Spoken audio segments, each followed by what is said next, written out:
তাদের ভোট যেহেতু বৈধ, তাদের প্রার্থী হওয়াটাও বৈধ হওয়া উচিত।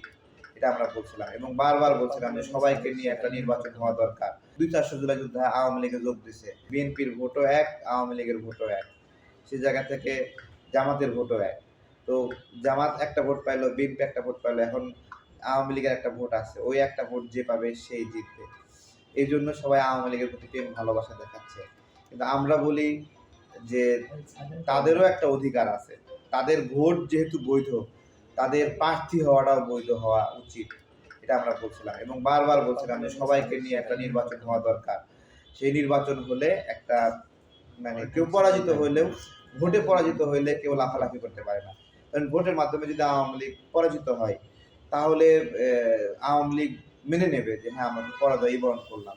কিন্তু যদি এরকম হয় যে তারা ভোটে আসতে পারছে না তাহলে তাদের তো আসলে পরাজয় হয় না। ঠিক আছে? আর যদি এরকম হয় তারা ভোটে ভালো করছে, বিভিন্ন জায়গা থেকে এমপি হিসেবে নির্বাচিত হয়েছে, তাহলে জনগণ যাদেরকে এমপি হিসেবে বানায় দিচ্ছে, সেই মানুষগুলোকে আপনি কিভাবে ফেলে দিবেন? তারা তো জনগণের প্রতিনিধি। মাঠ থেকে এক সাইড করে দিয়ে সব দুর্বল, পুষ্টিহীন তারা যদি আইসা মাঠ দখল করে, ভাই আপনি তো প্রতিযোগিতার জায়গাতেই আসলেন না। এগুলো বিষয় নিয়ে অনেকে বললে আমাদেরকে খারাপভাবে ট্রিট করে। তো আমরা আমাদের এই কথাগুলো বলে যাবো ভাই। এখানে দেশের জনগণের চাহিদা, সেটাকে দাম দিতে হবে। শুধুমাত্র ভোটের আয়োজন করলে হবে না। জনগণ যাকে প্রার্থী হিসেবে চায়, তাদের জনগণ বলতে শুধুমাত্র বিএনপির জনগণ না, জামাতের জনগণ না। এই জনগণ তো আওয়ামী লীগেরও আছে। তাদেরও তো একটা স্টেক হোল্ডারশিপ আছে। তাই না? সেই স্টেক হোল্ডারশিপ আপনি এখানে অনেক এনসিপিকে বিশাল বড় দেখান। এনসিপির চেয়ে আওয়ামী লীগের জনগণ কেন্দ্রিক স্টেক হোল্ডারশিপ না হলেও ১,০০,০০০ গুণ বেশি। ১০০, ১,০০০ না, ১,০০,০০০ গুণ বেশি। তাহলে সেই স্টেক হোল্ডারকে অসম্মান করে আপনি কৃত্রিমভাবে একজনকে এখানে বিশাল বড় একটা চেয়ারে বসায় দিলে তার সেটা মানানসই হয় না, তাই না?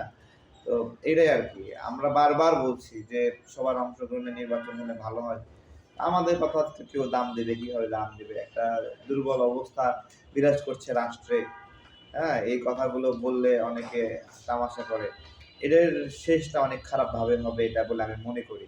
কারণ কোনো একটা গোষ্ঠী যদি দীর্ঘদিন চাপা থাকে, সেই গোষ্ঠী ধীরে, ধীরে জনপ্রিয় হয় এবং কেউ যদি জুলুমের শিকার হয়, তারা ধীরে, ধীরে জনপ্রিয় হয়।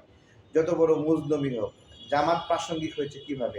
এত বড় গণহত্যা চালাইছে, এত বড় নোংরা কাজ করছে, আমাদের মা-বোনদের ধর্ষণ করছে জামাত।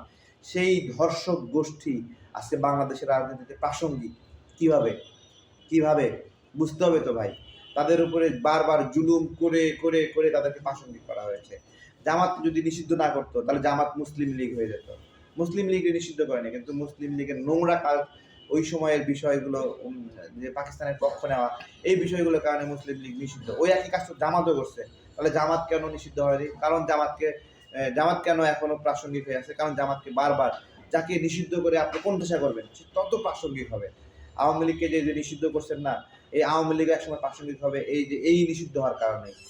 কেন আমি বলতেছি যে দেখেন বারবার কারোর উপর যদি মিথ্যা মামলা হয়, কাউকে হয়রানি করা হয় তখন তার প্রতি মানুষের একটা মায়া তৈরি হয়। আজকে জামাতে বিভিন্ন মুক্তিযোদ্ধারা যোগ দিচ্ছে। তাদেরকে টাকা পয়সা দিয়ে লোভ দিয়া এখানে নিচ্ছে। বিষয় ওই মুক্তিযোদ্ধারা কারা? যে সকল মুক্তিযোদ্ধারা মাইনকা চিপায় পড়ে আছে বেইমানির কারণে।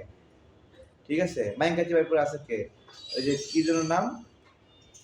আখতারুজ্জামান। ও তো মাইনকা চিপায়, ও তো বেঈমান। ও এখন জামাতকে গিয়ে একটা নিজেদের পবিত্র করার চেষ্টা করছে। এখন মুক্তিযোদ্ধারা তো একটা বিপদে আছে। এখন তারা একটা অংশ জামাতকে ধইরা এখন চেষ্টা করতেছে। আমার প্রশ্ন হলো যে গোলাম আজম যে অপকর্ম করছে, এখন সেখানে যদি মুক্তিযোদ্ধা যোগ দিলে এই গোলাম আজমের অপরাধ মাফ হয়ে যাবে কিনা? অথবা যদি এইভাবেই যদি বৈধ হয় তাহলে ধরেন জুলাই যোদ্ধাদের ২-৪০০ জুলাই যোদ্ধা আওয়ামী লীগে যোগ দিছে।